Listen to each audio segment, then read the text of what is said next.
Jusqu'ici, l'Éternel nous a secourus. 1 Samuel chapitre 7, le verset 12. Frères et sœurs bien-aimés, c'est avec cette parole prononcée par le prophète Samuel que je désire m'adresser à ceux et celles qui, certainement, à chacun de nous, oui, nous aurons le privilège de changer de calendrier. En passant d'une année à l'autre, il est bon de pouvoir reconnaître Ebenezer jusqu'ici. Cette pierre de secours ou du secours n'est-elle pas un merveilleux monument à placer symboliquement entre deux années pour que l'on se souvienne des bontés de l'Éternel du temps passé et que l'on espère dans celle du temps à venir. Surtout, ne voilons pas cette pierre du secours avec des nuages d'amertume dans notre cœur en pensant et repensant aux difficultés qui ont pu laisser des cicatrices ou des blessures tout au long de ces 12 derniers mois.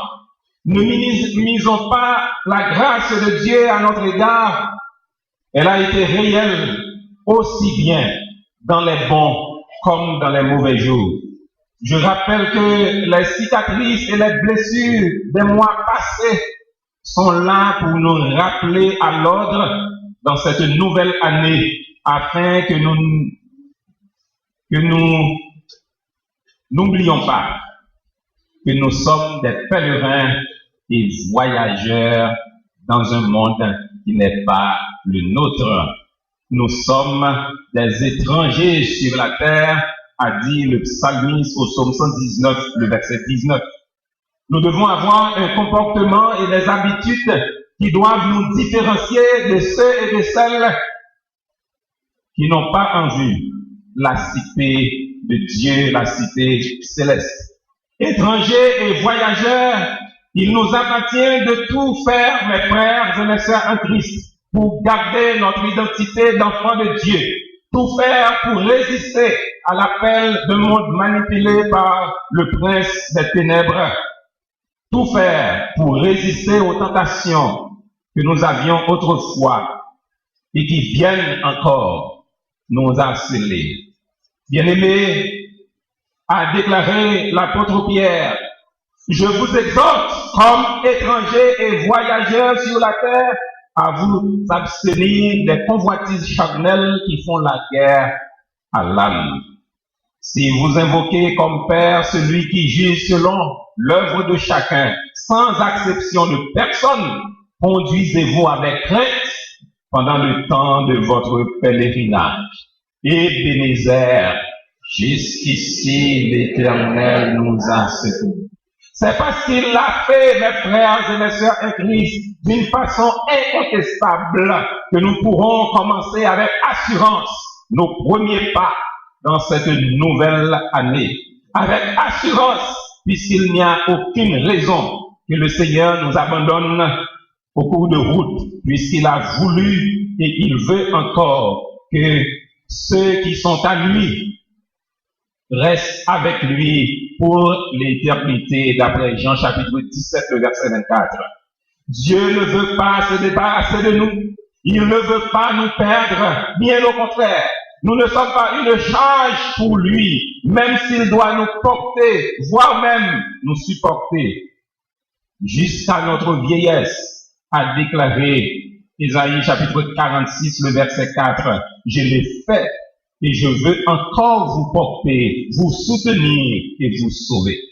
Voici donc, mes frères et mes sœurs en Christ, 365 jours qui vont s'ouvrir l'un après l'autre selon l'ordre établi.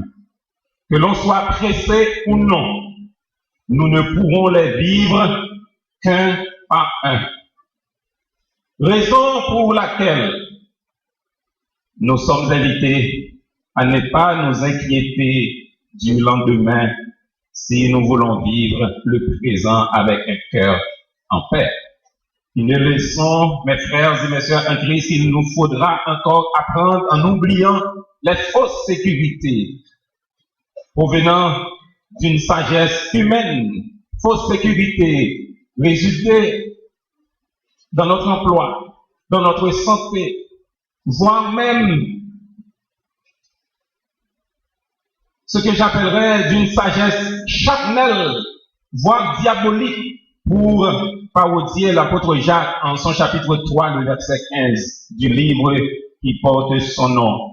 À chaque jour suffit sa peine. Ne vous inquiétez pas pour le lendemain, car le lendemain aura soin de lui-même. Nous devons vivre ces 365 jours, un par un.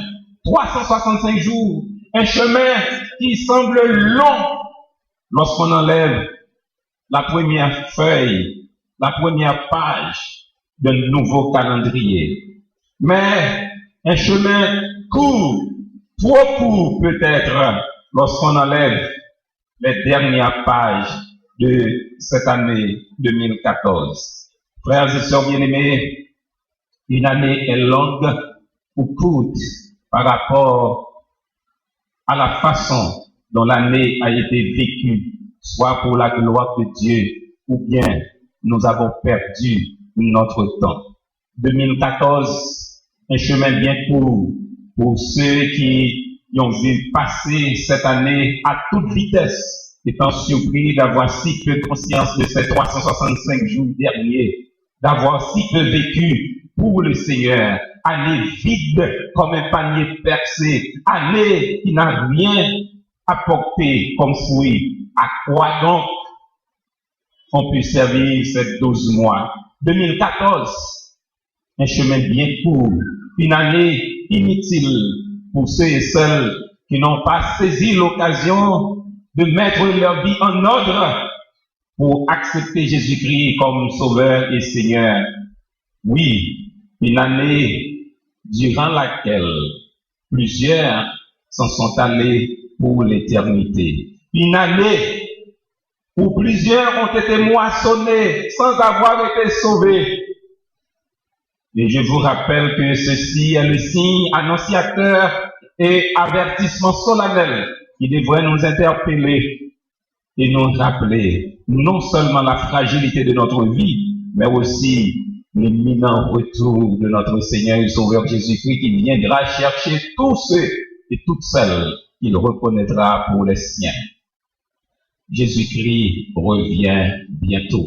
Nous devons comparer notre vie, mes frères et mes sœurs en Christ, par rapport à ces vierges folles ou sages de la parabole de Matthieu chapitre 25, versets 1 à 13. Ce sera une surprise si nous ne comprenons pas le sentiment de vigilance. La moisson est passée, l'été est fini et nous ne sommes pas sauvés, a déclaré Jérémie chapitre 8, le verset 20. C'est comme si nous pourrions dire, l'enlèvement a eu lieu, le temps de la grâce est fini et nous ne sommes pas sauvés. 2014, un chemin bien court pour certains, mais bien long pour d'autres.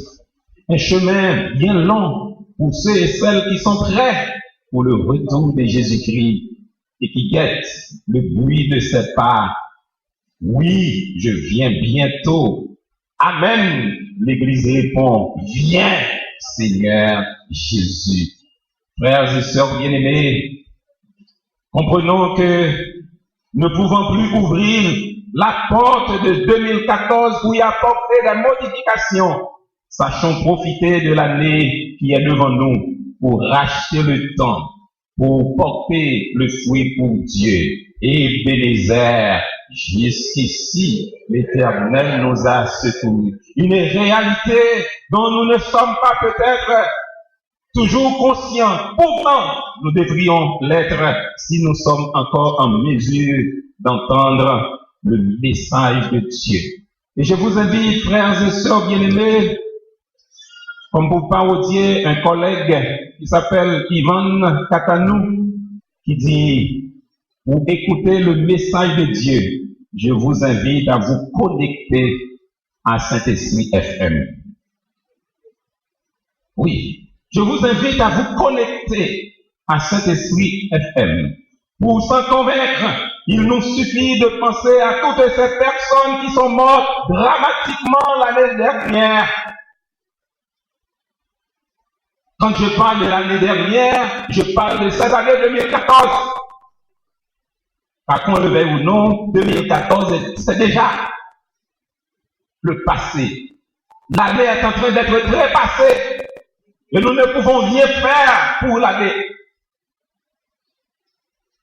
Oui, ceux qui sont morts tragiquement, dramatiquement, cette année, on lit que les accidents d'avion à répétition ont déjà provoqué plus de 730 décès contre 210 en 2013. La disparition samedi soir à dimanche dernier de la 320 d'Air Asia est le troisième drame pour une compagnie aérienne de Malaisie cette année 2014. Et on dit, les grandes manchettes des journaux, c'est une année noire pour la sécurité du transport aérien.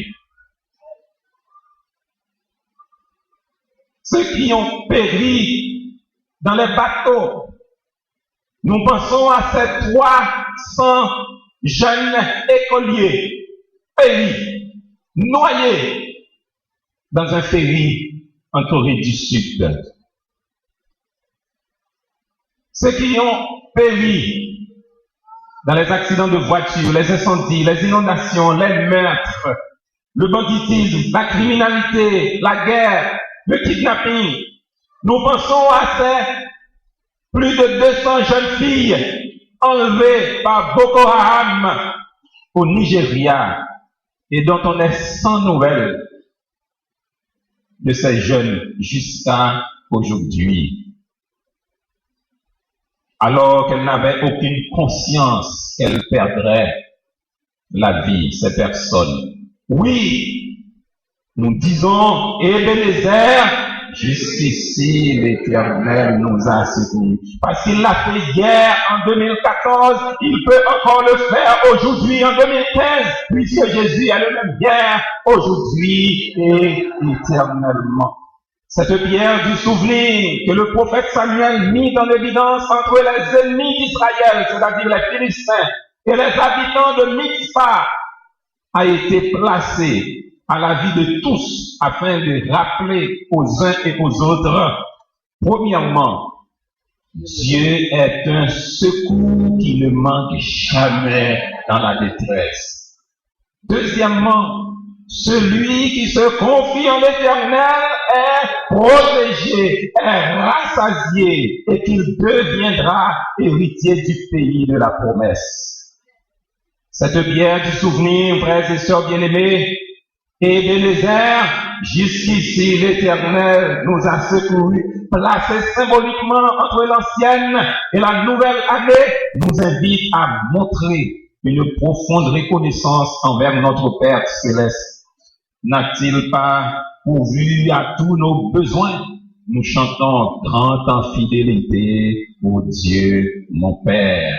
Oui, il est possible que tout le monde n'ait pas le même enthousiasme, que quelques-uns manifesteront des signes de mécontentement en constatant leur situation économique, leur situation sanitaire, leur situation conjugale, leur situation morale. Et j'en passe, et minimiseront l'action de Dieu dans leur vie. Pourtant, cette situation, même si elle est significative et importante, est encore un motif de satisfaction si l'on songe, si l'on se rappelle à ceux et celles qui sont dans des conditions plus terribles. Haïti est un pays très dur, mes frères et mes sœurs en Christ. Mais savez-vous que j'ai entendu dans les nouvelles, en venant ici, qu'un enfant de 2 ans, jouant